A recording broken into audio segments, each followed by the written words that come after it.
Pois é, assunto importante, então por isso a gente conversa a partir de agora com o economista Ricardo Ramude, que também é professor de macroeconomia do IBMEC aqui de São Paulo, a quem agradeço demais pela participação. Professor, seja muito bem-vindo mais uma vez aqui à Jovem Pan News. Boa tarde, é um prazer falar com vocês. Pois é, vários veículos de imprensa que cobrem política, sobretudo, acabaram repercutindo essa entrevista que foi concedida pelo presidente da Petrobras, Jean Paul Prates, ao jornal Globo, em que ele adianta a adoção de uma nova estratégia comercial para garantir preços mais baixos do que a política de paridade de importação, a PPI. Me parece que, aparentemente, seria uma nova formulação que levaria em conta, claro, o mercado internacional, mas também características de cada região do país, de cada cliente. É possível, então, achar uma fórmula para garantir preços mais baixos, sem subsídios, sem ser de forma artificial? Qual é a sua expectativa, por favor?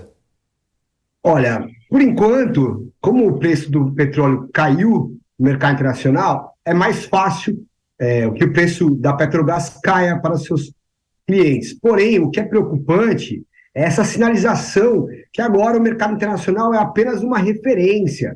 Então, talvez não tenha subsídio agora, mas há um perigo, há um risco muito grande, porque a gente também tem que ler as entrelinhas, né?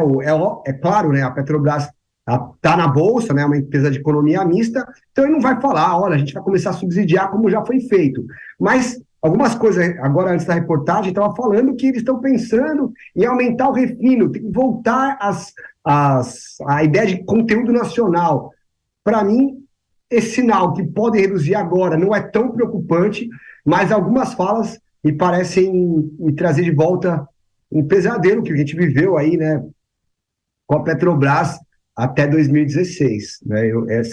Embora essa redução especificamente não seja tão preocupante, porque a Petrobras está com bastante gordura para queimar, mas para a empresa, para os acionistas, para todo mundo que tem dinheiro nela, parece ser bem perigosa essas falas e algumas indicações que a Petrobras está fazendo.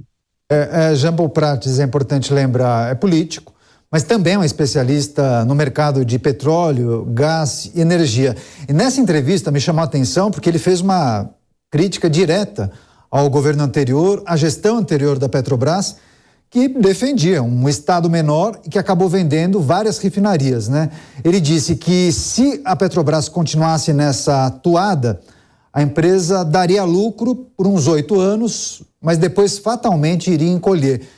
Você concorda com essa leitura do atual presidente da Petrobras? Ou o senhor entende que a venda dos ativos foi necessária justamente por conta do endividamento contraído nas administrações do PT? Não, sem dúvida, a venda foi muito bem-vinda, né? Ou seja, o problema é que a gente tem muitas empresas de economia mista, né? E elas são um pouco esquizofrênicas, ou seja, uma empresa privada tem claramente um objetivo, gerar lucro para os seus acionistas. As empresas de economia mista, elas têm essa ideia, elas têm que gerar lucro, porque elas têm acionistas privados, né? A Petrobras está na Bolsa dos Estados Unidos, está na Bolsa aqui do Brasil, e ela também tem que satisfazer os objetivos do governo de plantão. Então, essa visão, ela se torna um pouco conflituosa entre os objetivos dos acionistas e o objetivo do governo. E nos governos, né, do PT, normalmente eles colocam os objetivos do governo acima dos objetivos dos acionistas. Né?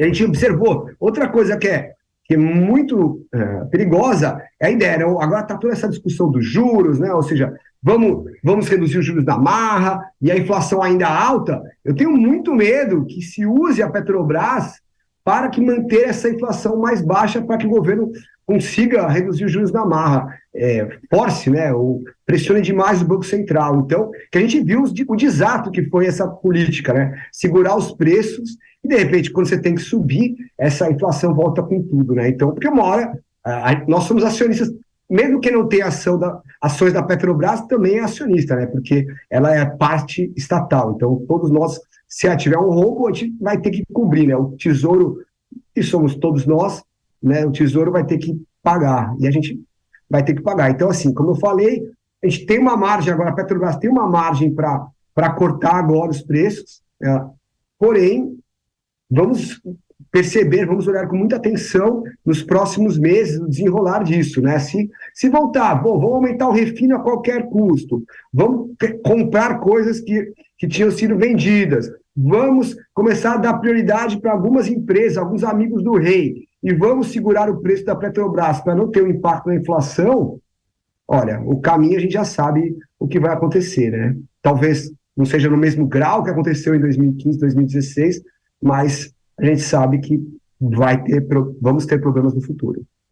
Professor, na esteira dessa sua resposta, a gente tem visto e observado um presidente da República adotando uma postura, assim, estridente, bem crítica à Petrobras e também a outras empresas estatais ou processos licitatórios, como, por exemplo, da Eletrobras. Agora, anteontem, em relação à Petrobras, ele prometeu redução dos preços dos combustíveis, ele já tinha criticado o lucro da companhia e, além disso, a distribuição de dividendos. Ele até chegou a falar, né, que era uma loucura a distribuição de dividendos, que a empresa deveria reinvestir na própria companhia esse dinheiro, enfim.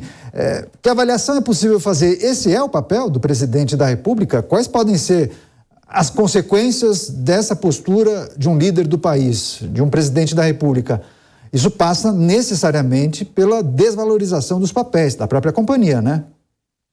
Sem dúvida, né? Se a gente imagina você que você for um acionista da Petrobras, você escuta aí, você começa a vender os papéis. Imagina você está lá em Nova York, você começa a vender os papéis e a empresa começa a valer menos, e aí você tem que colocar mais dinheiro do Estado nessa empresa. Olha, eu tenho que falar uma coisa, né? O problema foi que o Brasil não vendeu a Petrobras, né? Não privatizou tudo, né?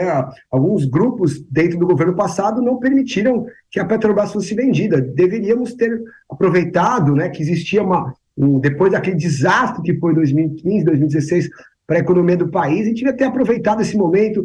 O governo Temer fez a lei das estatais, foi uma coisa muito bem-vinda, criou maior mecanismos de proteção, que as estatais não tivessem tanto ativismo político dentro delas, e o governo passado perdeu a oportunidade de ouro de vender a Petrobras. Hoje a gente estaria muito mais tranquilo, o país poderia estar focando em outras coisas e não em produzir petróleo, né? Nenhum país aí fica rico, né? A gente vê exemplos, né? Você vê a América Latina inteira, é isso, os governos eles dão subsídios, é Argentina, é Petrobras, o Equador teve um problema muito sério, né? O Equador, ele subsidia muito o preço da gasolina, todo mundo gasolina muito barata, uma política de Estado, só que isso vai ficando cada vez mais caro, cada vez mais custoso para o governo subsidiar. E aí, quando você tem que cortar esse subsídio, você tem uma série de protestos, violência e instabilidade na economia. Então, eu só posso ficar triste e podemos lamentar que o Brasil não aproveitou uma janela onde as pessoas estavam muito mais suscetíveis, muito mais abertas à ideia de privatização para a gente vender uma empresa. Empresas de economia mista, elas não funcionam bem.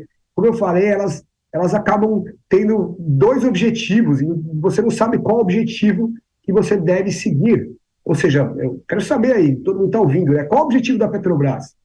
É gerar energia barata, gerar para os acionistas, porque quem tem papéis da Petrobras, e não são só brasileiros que têm papéis da Petrobras, eles querem um pouco de dinheiro. Todo mundo que fala compra ações, você quer que as suas ações valorizem, ou que paguem dividendos, ou ambas as coisas.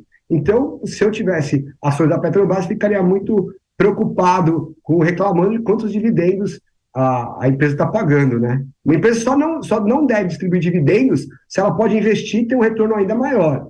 Agora, se ela não tem investimentos para fazer que gera um retorno maior, ela distribui dividendos. Isso é o básico de finanças aí, mas tem gente que precisa fazer alguns cursos aí de finanças básicas.